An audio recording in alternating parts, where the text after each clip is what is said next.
প্রত্যেকে নিজেদের বাসার মধ্যে আগেও বলা আছে আমরা ইশরাক নামাজটা পড়ার চেষ্টা করি।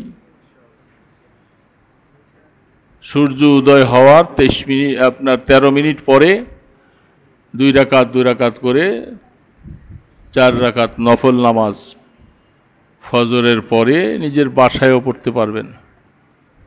মাগরিবের পরে যারা সুযোগ পাবো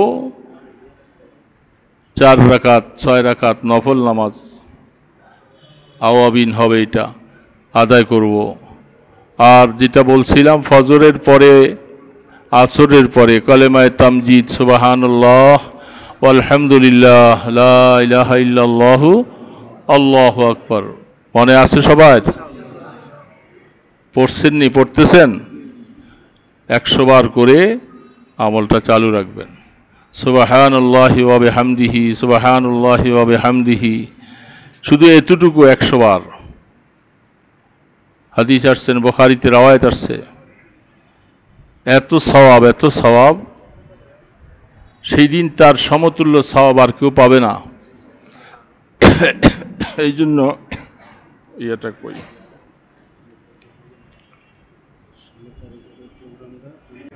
আস্তাগফিরুল্লাহাল্লাযী লা ইলাহা ইল্লা হুয়াল হাইয়ুল কাইয়্যুম ওয়া আতুবু ইলাইহি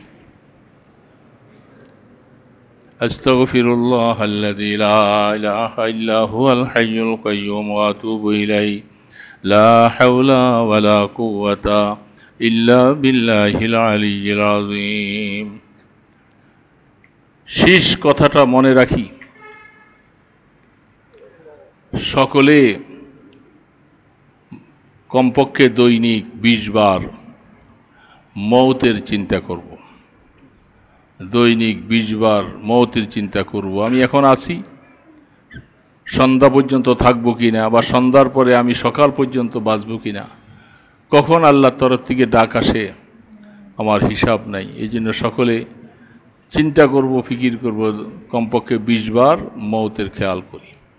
আল্লাহুম্মা সাল্লি আলা মুহাম্মাদিন ওয়া আলা আলিহি ওয়া আসহাবিহি ওয়া বারিক ওয়া সাল্লিম।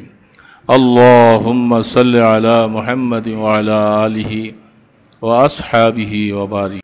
সবাই আমরা ইসলাহি তাআল্লুক করি নেই। কিছু কিছু এমন ভাইরা আছি, আমরা কোথায়ও কোনো হক্কানি আল্লাহওয়ালার কাছে আমরা হাত দেইনি। বাকিওয়ালারা যারা, কেউ কোথায় হয়েছি, কেউ এখানে হয়তো আমার সাথে সম্পর্ক করেছেন। তো আমরা এখানে 3 ধরনের মানুষ আছি।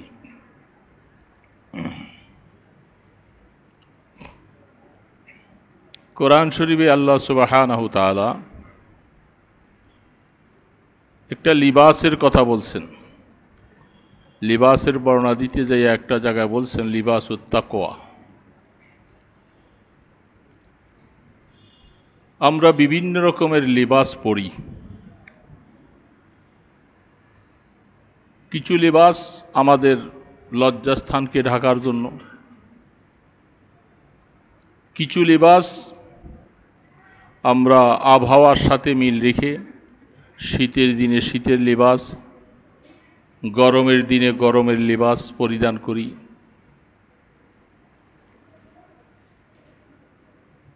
আর কিছু কিছু মানুষ আমরা লিবাসটাকে রাসূলের তরিকা হিসাবে করার চেষ্টা করি।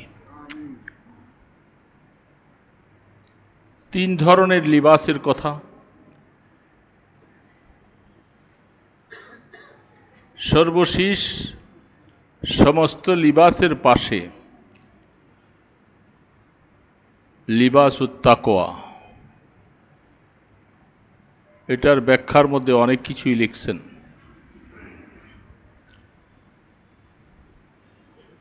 যেমন মানুষের শারীরিকভাবে আমরা লেবাস পরিধান করি আমাদের লজ্জাস্থান ঢাকার জন্য, সেটার একটা সীমারেখা ইসলাম দিয়ে দিয়েছেন। লিবাসুত তাকওয়া যেটা, যেই লিবাসের দ্বারা আমার জীবনটা আল্লাহ পাকের হুকুমের মতো চলবে, আল্লাহ পাকের ভয়ভীতি আমার দিলে আসবে, দিলটার মধ্যেও আমার আল্লাহ পাকের হুকুম পালন করার জন্য একটা আগ্রহ তৈরি হবে। সামাজিকভাবে আলেম সমাজ ছাড়া,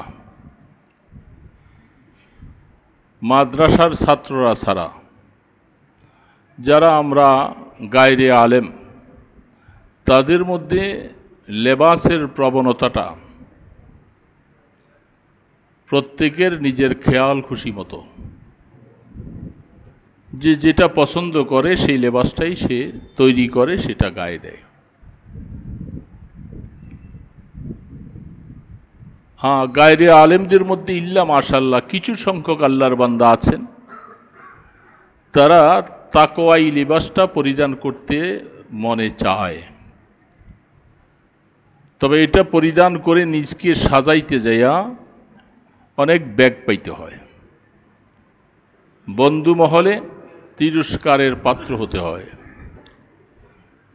নিজের ঘরের মধ্যে অনেক সময় লিবাসটাকে পছন্দ করে না। সেই দিক থেকে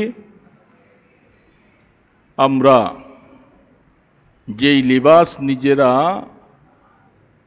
নির্বাচন করে পরিধান করতেছি, এর মধ্যে 15.5 আনা লিবাসই ভিন্ন কওমের, ভিন্ন জাতিদের লেবাস,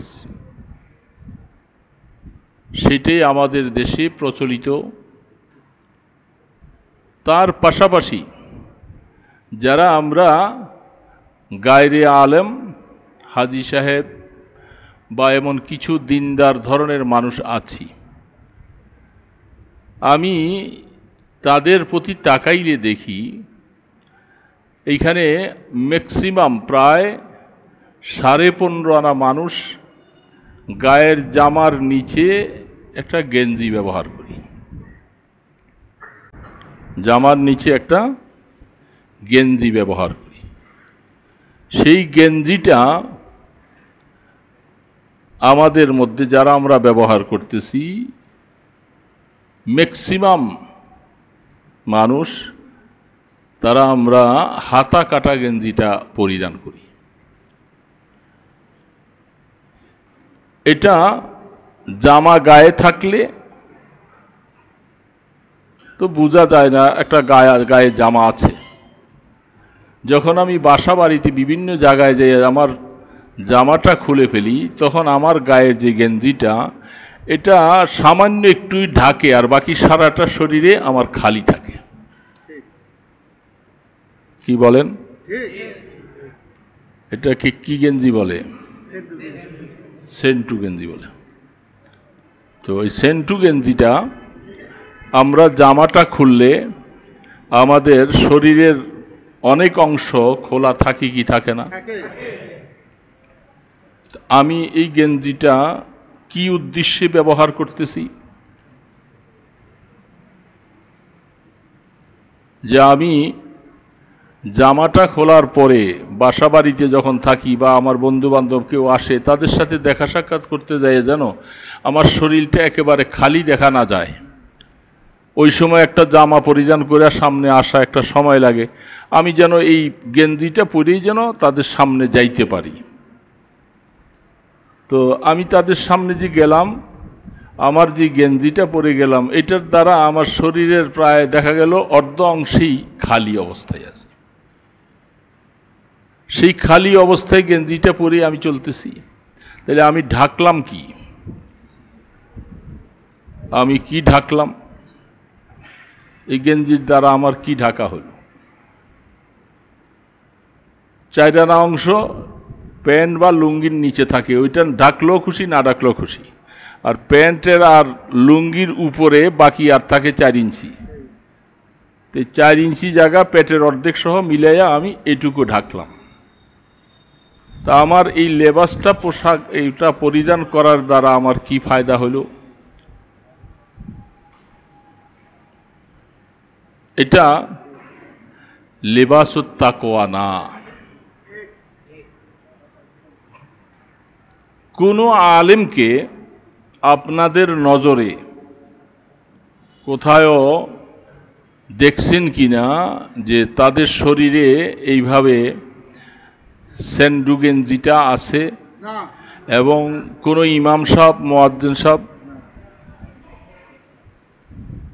মাদ্রাসার ছাত্রদের গায়েও নাই, কারণ মাদ্রাসার ভিতরে ওই পোশাকটা ব্যবহার করা নিষেধ।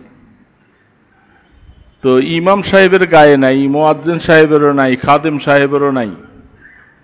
এরা এই দুনিয়ার মধ্যে সবচেয়ে খারাপ মানুষ, এই জন্য এরা যেই পোশাকটা পরছে আমরা ওইটা পরব না।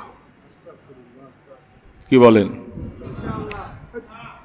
এরা এই সমাজের মধ্যে সবচেয়ে খারাপ মানুষ।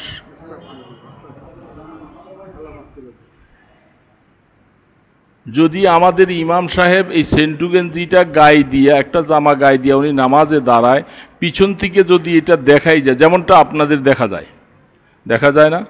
পাতলা জামাওয়ালাদের জন্য তো সবটাই দেখা যায়। এমন একজন ইমাম সাহেব যা দাঁড়াইলে আগামীকাল থেকে আপনারা ভোট দিবেন যে হুজুর আমাদের এটা কেমন ইমাম রাখলেন। মুয়াজ্জিন সাহেবের থাকলেও পিছন থেকে সমালোচনা শুরু হবে। তো ওনারা কি অপরাধ করলো? ওনারা আপনারা গায়ে দিতে পারেন এই পোশাকটা, ওনারা গায়ে দিতে পারে না, তা আপনারা কেন সমালোচনা করলেন?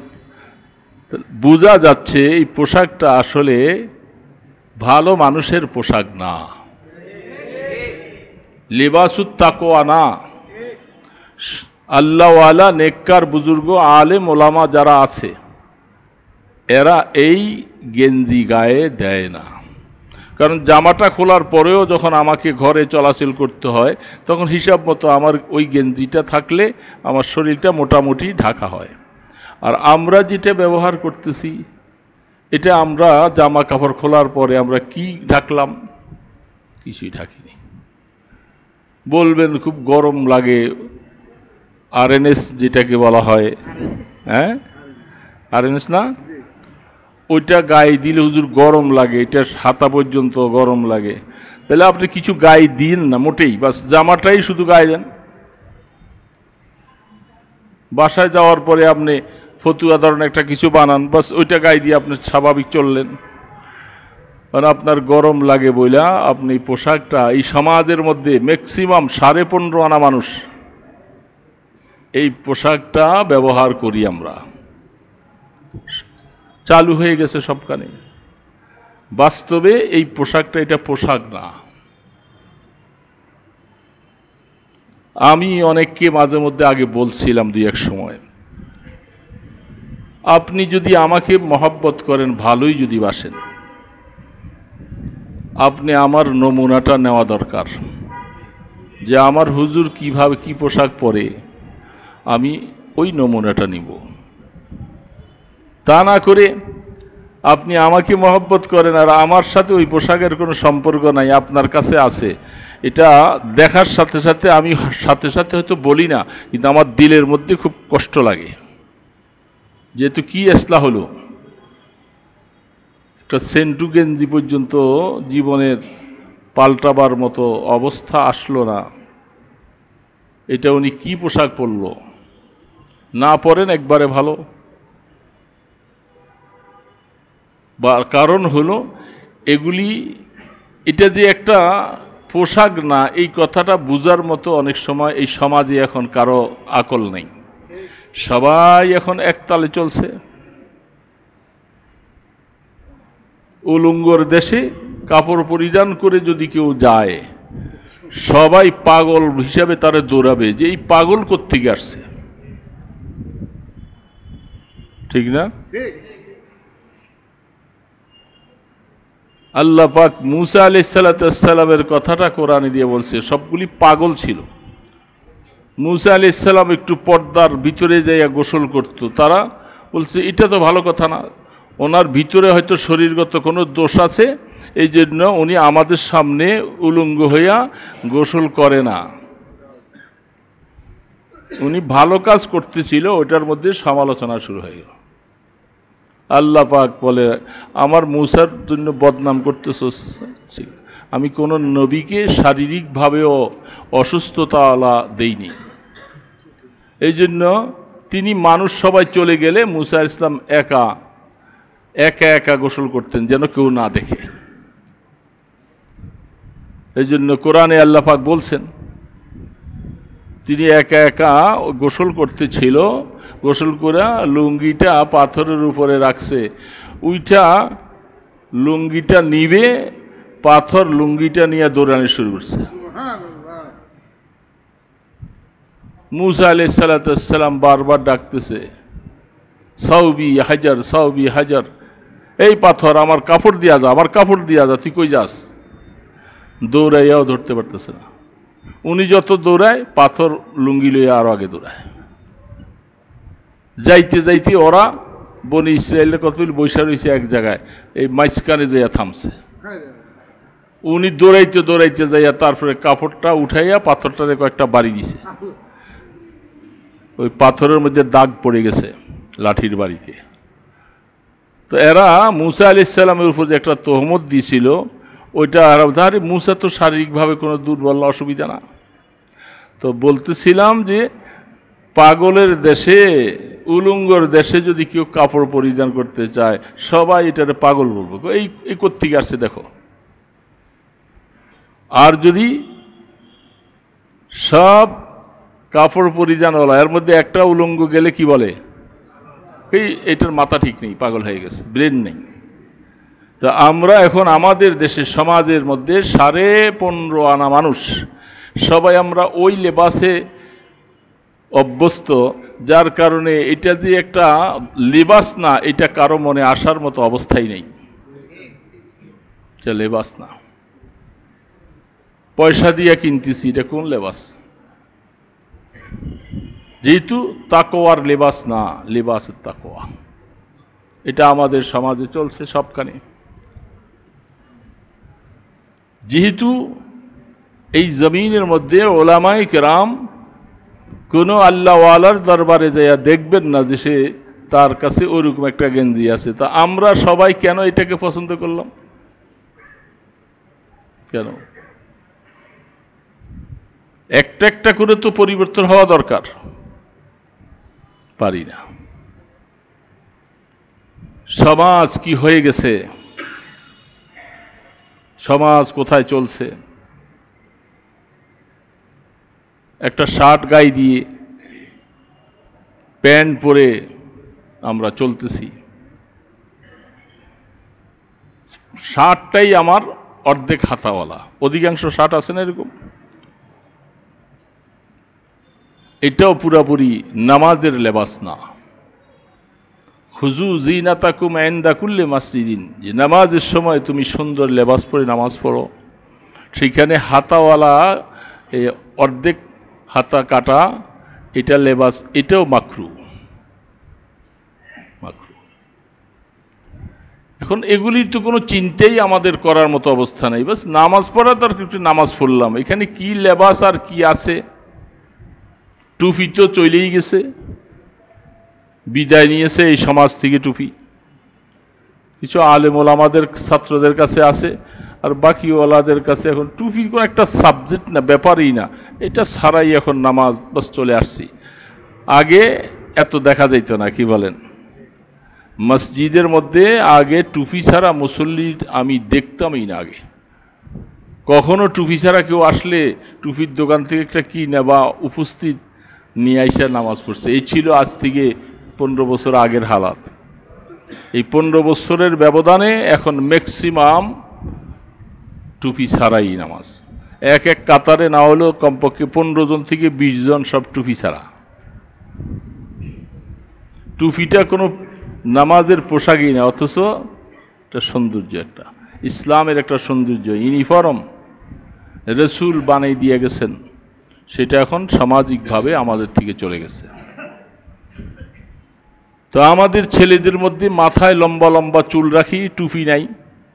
এখন রুকুর মধ্যে যাওয়ার পরে চুলগুলি সব কপালে আসে কি আসে না? সেজদায় যখন যায় তখন চুলগুলি সেজদার মধ্যে পড়ে, আবার সেজদার থেকে উঠে চুলগুলাকে ভাও করে, আবার সেজদা যায়, আবার ভাও করে।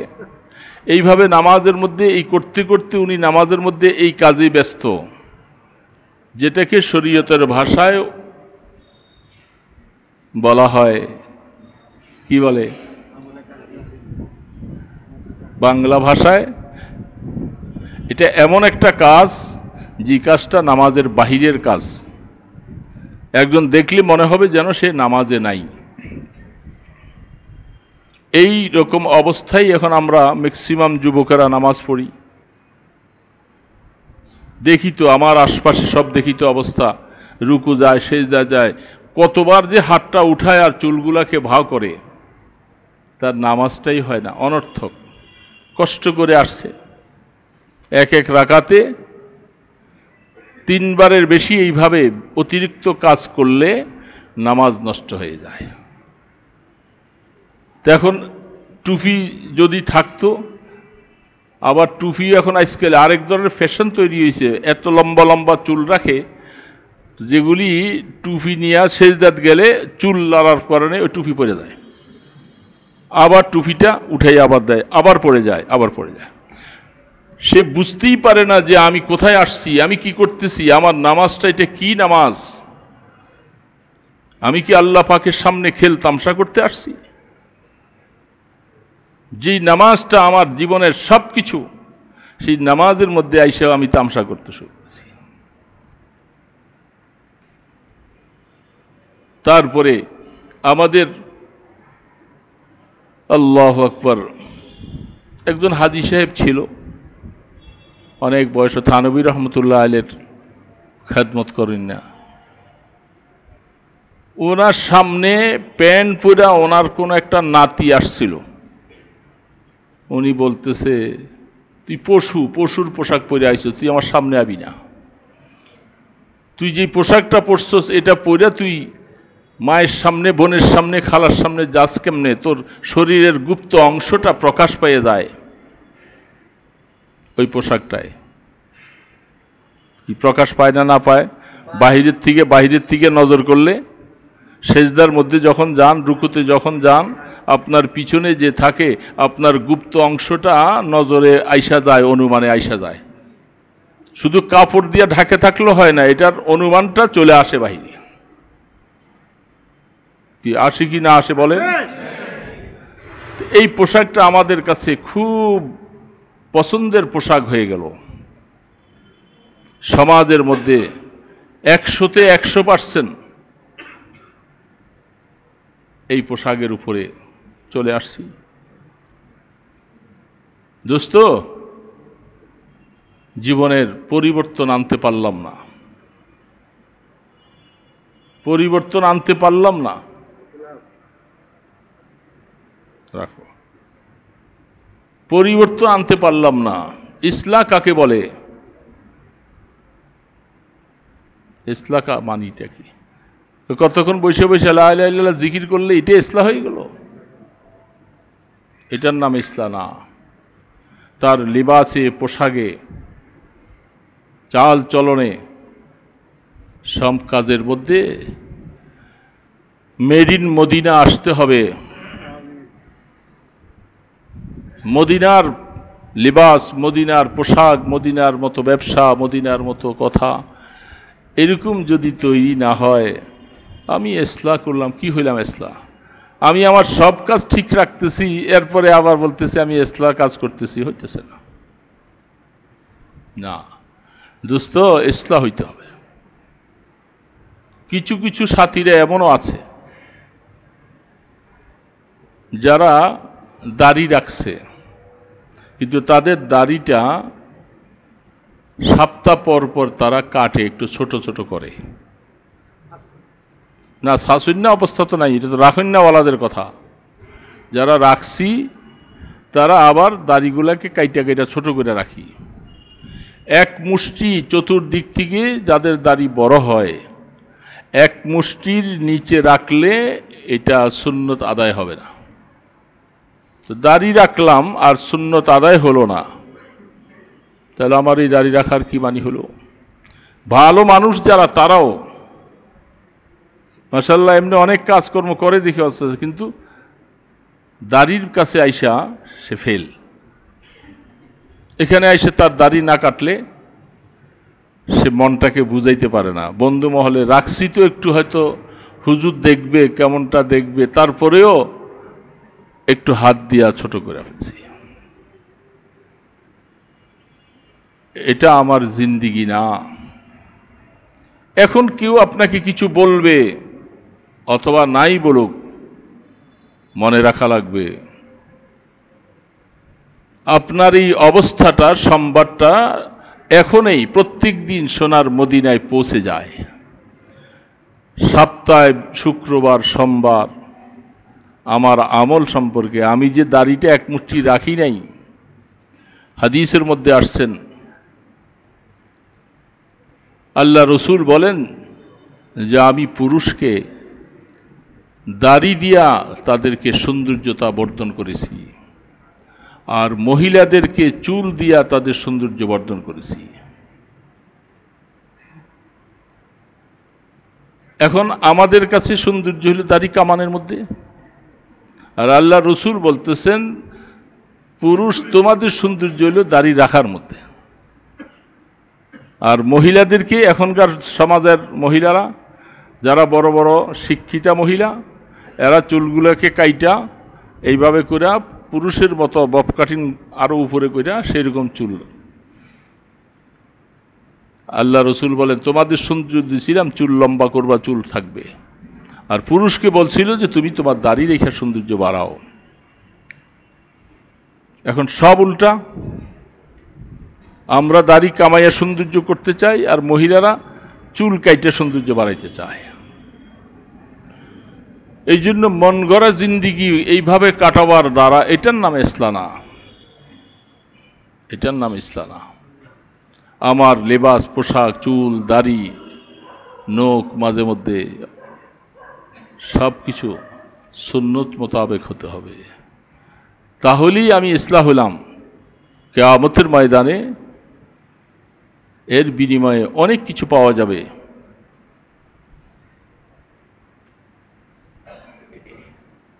আহা, এই জন্য দোস্ত আপনাদেরকে আর কি বলবো, শুনতে শুনতে তো জীবনে অনেক শুনলাম, অনেক বললাম, পরিবর্তন তো নাই, পরিবর্তন নাই। আমাদের পরিবর্তন হতে টাকা লাগে, শুধু একটা এরাদার ইচ্ছা যথেষ্ট, এরাদা আর ইচ্ছাটাই যথেষ্ট, টাকা খরচ হবে না এখানে। আবার অনেক মানুষ, ওই দিন একজন আমার সাথে মোসাফা করতে আসছেন, বেচারা দাড়ি এত লম্বা, এক মুষ্টির নিচে দাড়ি কেউ রাখতে চাইলে জায়েজ, কিন্তু সুন্নত আদায় না, তার এটা সুন্নত না, কোনো সওয়াব নেই।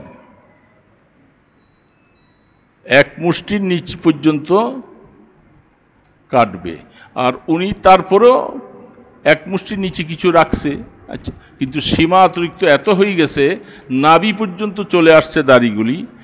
উনি এটা মনে করছে এটা একটা বুজুর্গি, না, এটার মধ্যে কোনো বুজুর্গি নেই, এত লম্বা দাড়ি রাখা। প্রত্যেকটার এটার অবস্থা শরীয়ত মাপকাঠি দিয়েছে। নাভির নিচে বরং আরো নিচে, আমি হিসাব করে অনেকক্ষণ তাকাইয়ে দেখলাম ওনার, পরে আমি ওনাকে বললাম যে আপনার দাড়িগুলি আর একটু কাইটা ছোট করে দেন। কেউ দাড়িটাকে রাখতে রাখতে এত লম্বা করে ফেলে, আর আরেকজনকে কাল দাড়ি রাখার জন্য ওয়াজ করতেছি, ওয়াজ শোনে না, কেমনটা হয়ে গেল।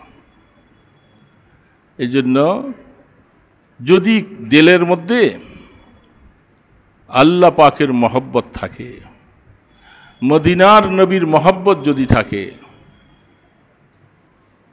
তাহলে আপনি পরিবর্তন হতে আপনাকে আর কোনো কিছু লাগবে না, কষ্ট লাগবে না, আপনার জীবন পরিবর্তন হওয়া শুরু হবে আস্তে আস্তে। যদি আল্লাহ পাকের মহব্বত, নিশ্চয়ই মনে রাখা লাগবে যে আমি যে কাজগুলি করতেছি, সুন্নতের খেলাফ যে কাজ করছি, এটা নিশ্চয়ই কিছু গুনার কাজ। এই গুনার কাজের মধ্যে আল্লাহ নারাজ হয়, মদিনার নবী নারাজ হয়।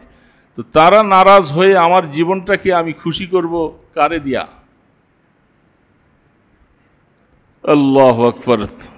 এই জন্য প্রথমভাবে এই কয়েকটা কথা এটা আমার জেহেনে আসছিল, এই কথাগুলি আপনাদের শুনাইলাম। যার মনে চায় সে আস্তে আস্তে পরিবর্তন হওয়া শুরু হবে, মনে না চাইলে মনের সাথে একটু জেহাদ করেন।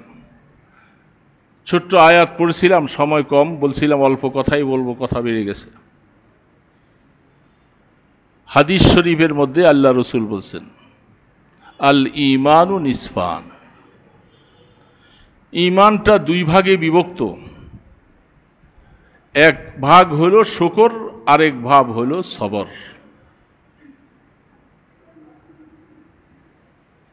এই দুইটা ঈমানের অংশ। পুরা ঈমানটা দুই ভাগে বিভক্ত, সবর আর শুকর। এটাকে বুঝাতে গিয়ে ওই আয়াত পড়েছিলাম, ইয়া আইয়ুহাল্লাযীনা আমানু ইসতাঈনু বিস-সাবরি ওয়াস-সালাহ। সেইখানে একটা শব্দ আসছে, সবরের একটা অংশ আসছে, এবং ইন্নাল্লাহা মা'আস-সাবিরিন। ঈসা আলা নবীনা আলাইহিস সালাতু ওয়াস সালামকে আল্লাহ পাক যখন বললেন, ঈসা আমি তোমার পরে এমন একটা কওম দুনিয়াতে পাঠাবো যারা মুসিবতের সময় সবর করবে আর নেয়ামত পাওয়ার পরে তারা শুকর করবে। ওয়ালা ইলমা ওয়ালা আকলা আলাইহি।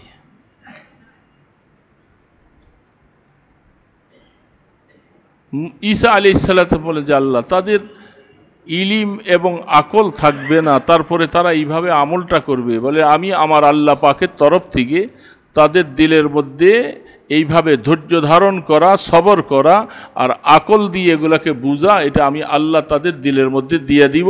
এই জন্য তারা আমলটা করতে তাদের জন্য সহজ হবে।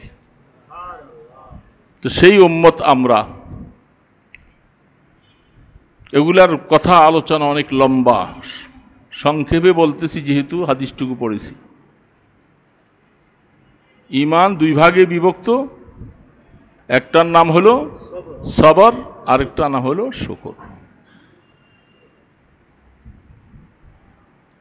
আল্লাহু আকবার। শুকর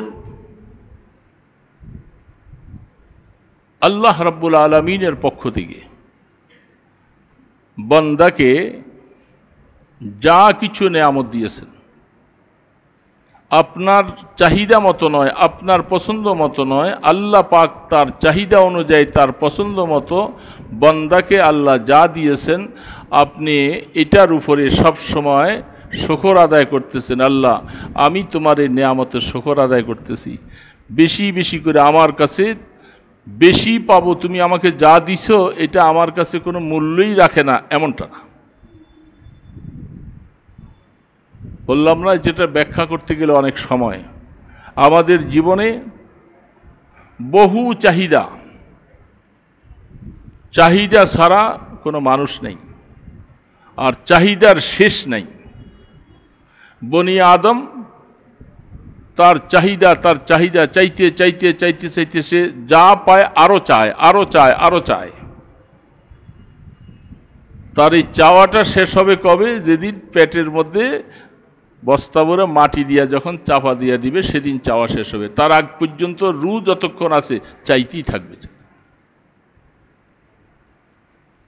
এটা আওলাদে আদমের হালাত। যে অবস্থায় আছি, যেহেতু হাদিসের মধ্যে পাওয়া যায় আল্লাহ রসুল যখন খানা খেতেন তিনি শুকর আদায় করতেন, খানা নাই সবর করতেন, নাই খানা সবর। এখন যে অবস্থার মধ্যে আপনাকে আমাকে প্রত্যেকের হালাতের উপরে, আমাকে যে হালাতে আল্লাহ রাখছে, আমি এই অবস্থায় আল্লাহ পাকের এই নেয়ামতের উপরে আমি রাজি, শুকর আদায় করতেছি। যে অবস্থায় আল্লাহ আমাকে দিয়েছে, আল্লাহ আমাকে যা দিয়েছেন, এই সবগুলির উপরে শুকর আদায় করা চাই, দিলের থেকে, শুধু মুখে মুখে নয়। আর আল্লাহ সুবহানাহু ওয়া তাআলা মানুষের জীবনে হাজারো পেরেশানি দিবে, হাজারো সমস্যা আসবে, হাজারো মুসিবত আসবে। সর্ব অবস্থার ভিতরে আল্লাহুম্মা লাকাল হামদু ওয়া লাকাশ শুকর। সেইখানে যেমন হামদ আর শুকর আছে, এইখানের মধ্যে বান্দা সর্ব অবস্থায় সবর, ধৈর্য ধারণ করা, ধৈর্য ধারণ করা। পেরেশানি হইয়া গতকাল একজন আসছে, সেই বান্দা সম্পর্ক রাখছে আমাদের সাথে, কিন্তু নামে মাত্র। 6 মাসে 1 বছরে একবার দেখা হয় না। শিক্ষিত ছেলে, বেশ পড়ায়, বিবিএ পড়ায়, ছাত্রদেরকে পড়ায়। তার একটার পর একটা মুসিবত আমার কাছে অনেক সময় বলতেছিল, পেরেশানি আর মুসিবত। কখনো বাচ্চার এমন অসুস্থ, টাকা পয়সাও নাই, ধার করে করে পেরেশান, ঋণ করতে করতে অনেক টাকা ঋণ।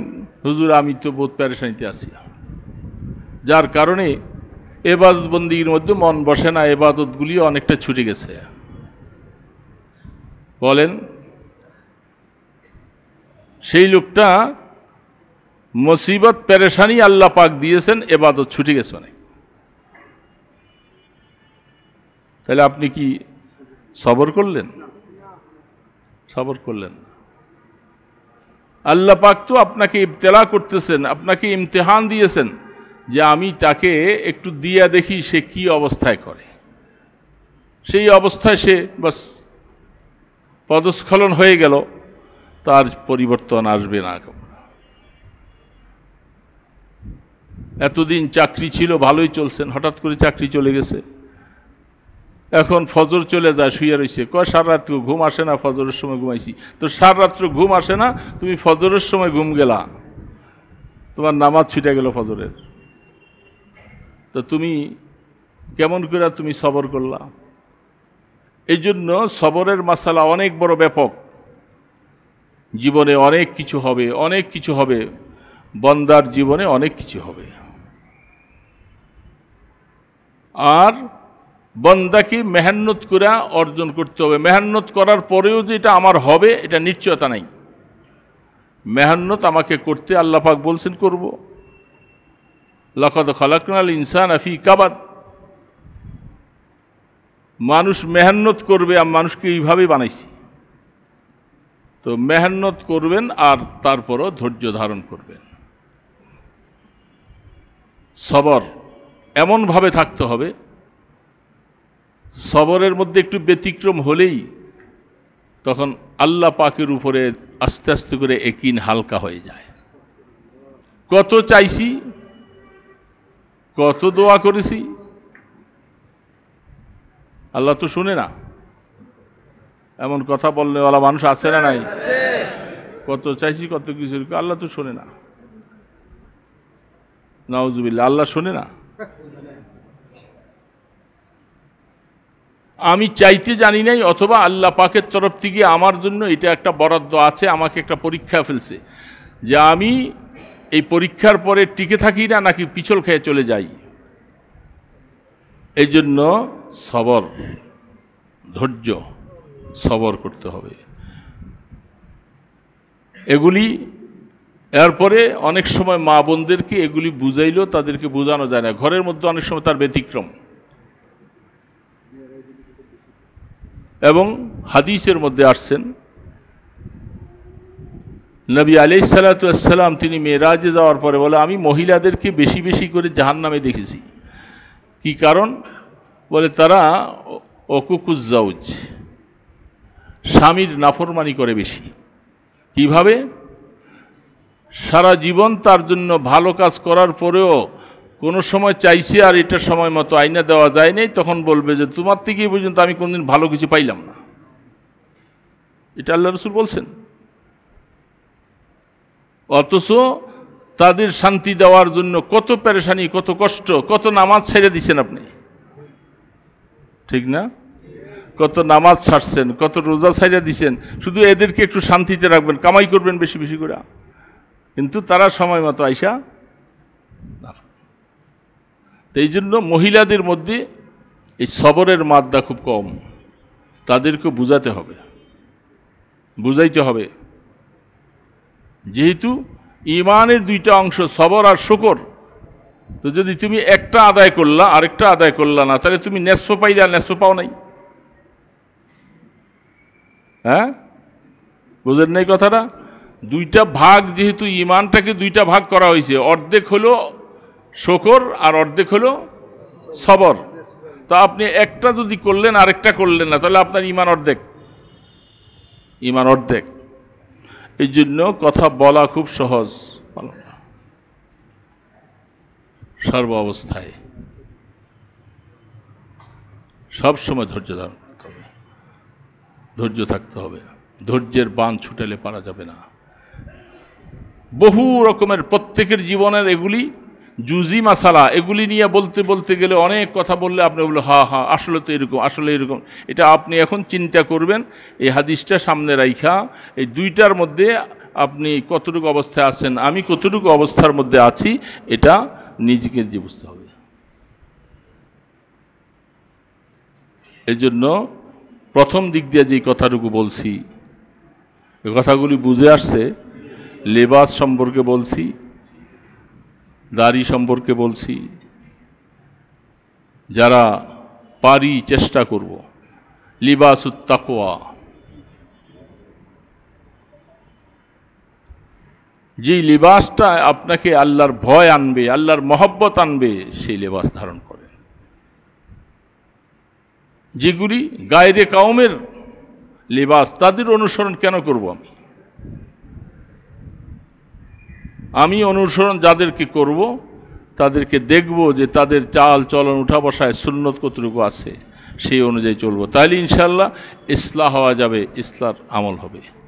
বৈশা বৈশা জিকির করলাম কিন্তু আসলে পরিবর্তন হলাম না। আপনি দাড়ি কামানোওয়ালা মানুষ আর আপনি বৈশা বৈশা সুবহানাল্লাহ সুবহানাল্লাহ পড়তেছেন, তাহলে আপনার সুবহানাল্লাহ পড়তেছেন, সব যা পাইতেছেন, কিন্তু এদিক দিয়ে গুনাহ আপনাকে গ্রাস করে ফেলতেছে, গুনাহ গ্রাস করে ফেলতেছে। গুনাহ কবিরা। দোস্ত, মহব্বত করি আপনাদেরকে বলতেছি, কারণ হায়াত তো শেষ হয়ে যাবে, যেতেই হবে আস্তে আস্তে, আস্তে আস্তে করে যাওয়ার দিকে কদম বাড়াইতে হবে। এই জন্য আমরা সবাই